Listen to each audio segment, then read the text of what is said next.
leadership is everything. It's everything, okay? And so God spends a lot of time in the scriptures talking about choosing your leader, okay? And so one of the things I always just encourage them to do, because again, most people have no problem thinking, well, if there was a perfect and good and kind and benevolent leader, I'd follow him. Well, hopefully that's why we're following Jesus, right? A sovereign, benevolent dictator.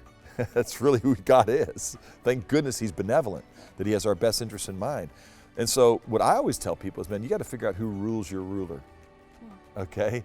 And somebody who's going to want to do the best they can to not try and figure out according to their own little limited, finite wisdom what is right, but somebody who's humble and who's going to try and order society in a way that the God who created us said will lead to human flourishing. And so I just say, you've got to vote.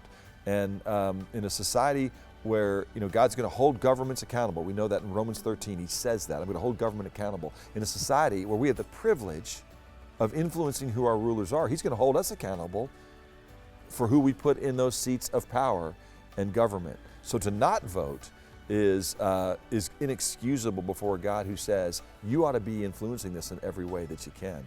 And so I tell them to be educated voters, not put their hope in a party.